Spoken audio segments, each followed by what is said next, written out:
Ibrahim Traoré plans to continue Thomas Sankara's vision for Africa. Talk about an enthusiastic, energetic, and determined person. We hear of Burkinabé Captain Ibrahim Traoré, interim leader of Burkina Faso since September 30, 2022 coup d'état, which ousted interim president Paul-Henri Sandaogo Damili.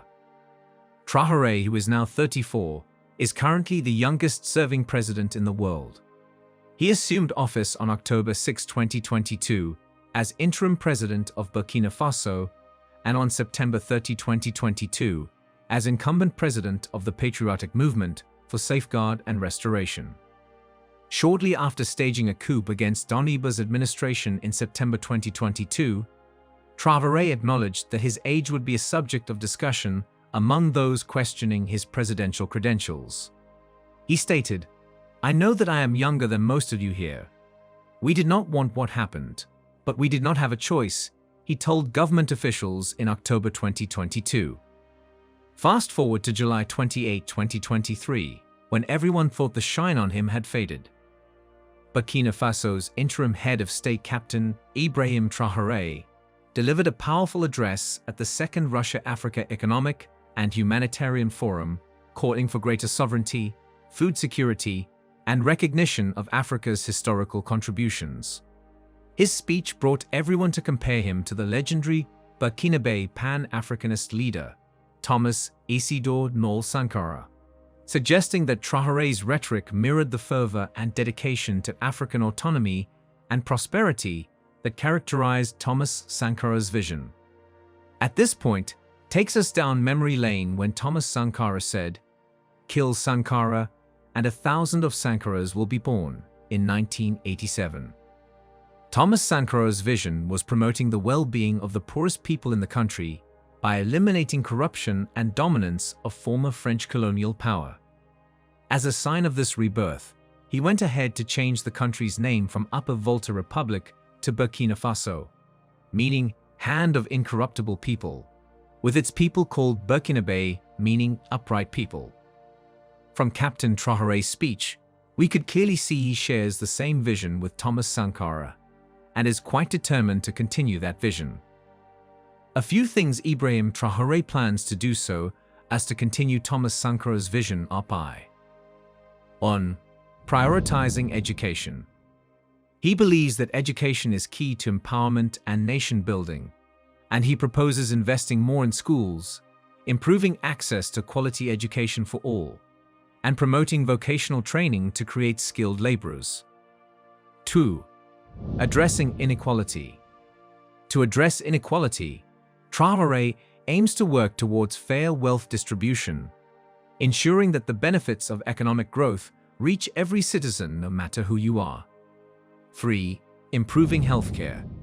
He emphasizes on the importance of healthcare accessibility and plans to improve healthcare facilities, strengthen primary healthcare services, and make healthcare affordable for all. Strong people equal a strong country. 4. Protecting the environment. In line with Sankara's belief in sustainable development, which had him combating desertification in the Sahel by planting over 10 million trees, Ibrahim Traoré intends to promote renewable energy sources, invest in eco-friendly initiatives, and encourage responsible agricultural practices to ensure a greener future for Burkina Faso.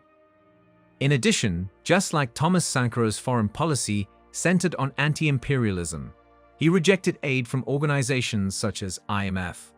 He welcomed foreign aid from other sources, but tried to reduce reliance on aid by boosting domestic revenues and diversifying the sources of assistance.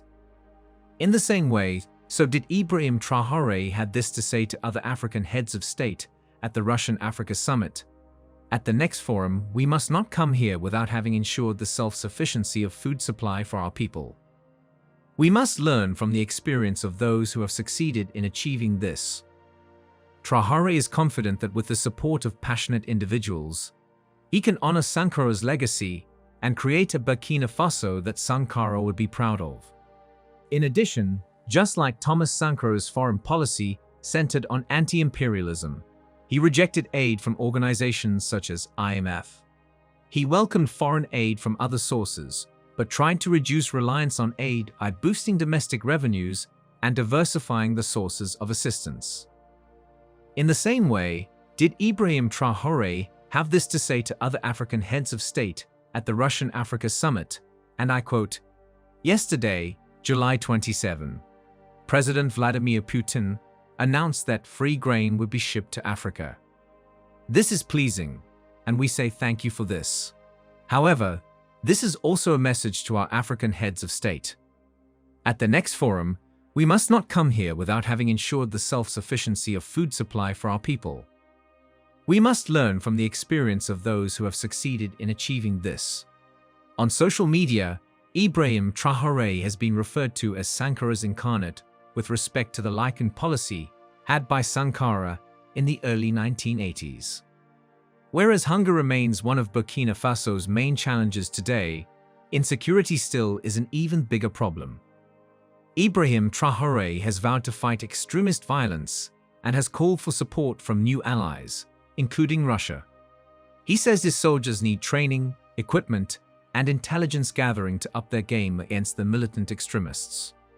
Wrapping up his speech, Traoré echoed the potent words from Thomas Sankara's 1984 UN address. "The slave who is unable to assume his revolt does not deserve to be pitied," added with Sankara's characteristic concluding phrase, "Fatherland or death, we shall triumph."